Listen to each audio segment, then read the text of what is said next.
munaasabadani oo si heer sare loo soo agaasimay ayaa waxa lagu shaacinayay iskaashato cusub oo ay ku midaysan yihiin ganacsatada khudaarta soo dejisa ee suuqa Gobonimo ee magaalada Hargeysa oo looga magac dhigay Tala Wadaag. Iskaashatadani ayaa ah mid ka duwan gashan wasaaradda ganacsiga, warshadaha iyo dalxiiska Somaliland, waxaana munaasabada lagu shaacinayay ka soo qayb galay mas'uuliyiin ka socday wasaaradda ganacsiga, iskaashatooyinka Iidaan iyo Tawakkal, ganacsato iyo marti sharaf kale. Waxaana munaasabadaasi lagu daafuray iskaashatada Tala Wadaag furay agaasimaha waaxda ganacsiga ee wasaaradda ganacsiga mudana Dhuux Cabdilaahi Cabdi iyo sidoo kale gudoomiye ku-xigeenka iskaashatadaasi Xaaji Cabdilaahi Nuur. aad waxaan u bogaadinayaa dadweynaha ganacsatada ah ee muruqooda iyo maskaxdooda iyo maalkooda intay isu geeyeen inay urur samaystaan ku tala galay. aad baan u bogaadinayaa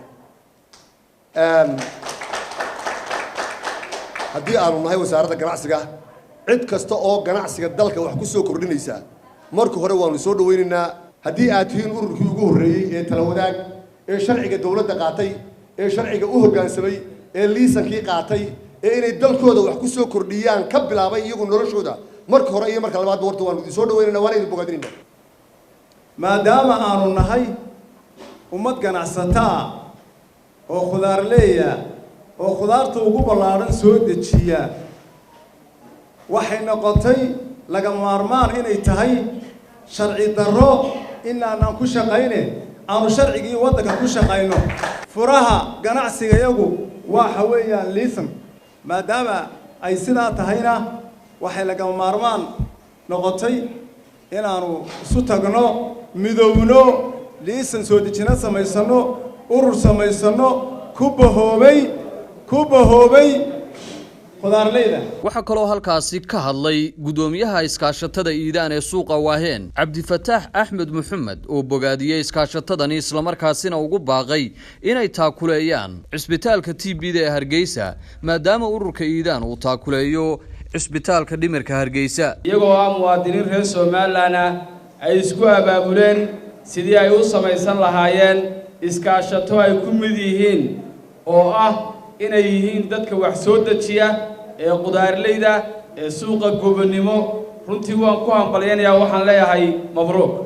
waxa weeye marka koowaad waxaan muddo imika 7 sanadooda aanu gacanta ku haynaa cisbitaalka guud ee magaalada Hargeysa qaybtiisa muxuu ahaayay dhimirka iyo qaybta bukaashi jiifkaba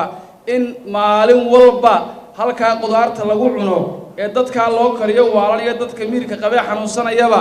in laga qaado suuqa Waaheen oo kaariyoon aan u sameynay mushaarkiisa aanu qaabilay iyaga halka aan ugu geyno maalin walba aanu bartaa ka daboolo baahidii qudaartii laga qabay cisbitaalka guud ee dhimirka. runtii waxaan maanta ka codsanayaa iskaashatada Tala Wadaag inay maanta abuuraan dhakhtarka maanta iyaguna u baahan hawshaas oo kale aan ogahay awooddeeduna ayna gaadhsiin weyda inuu yahay cisbitaalka TBga ee magaalada Hargeysa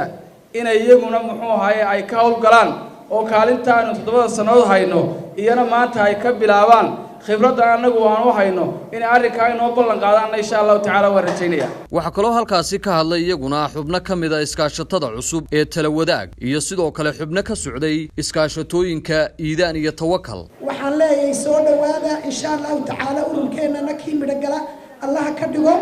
haddaynu sidaa iskugu xidhanno suuqa sare iyo suuqa hoose iyo in kastoo qudaarta ka ganacsata waxaynu weydiisan karnaa dawladdeena inay dhulkii iyadu ballan qaado. leeyahay mar labaad iyo mar saddexaad ba hambal baan idin leeyahay. waxaan idin sheegayaa dumarow gacmooda jir bay wax ku wada gooyay haddaynaan raggeennaan la tashan oo inaan iyaga daba socon inaynaan dal iyo dibadda oo cadowgii naga faa'iidaysanayo. annagu haddaan muuska qolada Tawakkal nahay meelihiin meelaan xoolaha ku rogno meelihiin meelaan ku ganacsano maxaan ku dhahay dawladda hoose cid kasta oo maxaan ku dhahay masaakiin oo suuqa degan meel ay u samaysay har ma laha xoolo way naga soo jilcaan way naga soo maxaan ku dhahay bislaadaan meelaanu dhigna meelihiin meelaanu ku rogna meelihiin. ilaahay baa mahad leh gacmahaynu isqabsanaynaa sidaa dawladdeennuna inoogu talisay innaguna aynu u tashabayno ku garab joogsanaynaa dawladdeena sharafta ugu dambeynna waxaa munaasabadaasi soo xidhay gudoomiyaha cusub ee loo doortay inuu hogaamiyo iskaashatada talawadaag Cabdirasaaq Axmed Yuusuf oo ugu baaqay iskaashatadaasi inay noqdaan kuwa midaysan oo ganacsiga dalka horumariya waxa kale uu ballan qaaday inay taakulayn doonaan cisbitaalka TBda ee Hargeysa waxa weeyaan muhiimadda aynu maanta isugu nimid ee halkan aynu ka shaacinayno waxa weeye shaacinta ama saddex furka iskaashatada talawadaag in aynu maanta halkan ka shaacino muhiimaddu waa tahay shaacintaasi ama maanta dhismaha aynu maanta isugu nimid iskaashatada talawadaag waxaanu uga dan leenahay in ganacsigeennii aynu sifo sharciya u marno dawladdeennii aynu cashuurtii iyo wixii xaq inoogu lahayd aynu maaragtay sideeda ku bixinno halkaanana maanta waxaanu ka ballan qaadaynaa inaanu dhakhtarka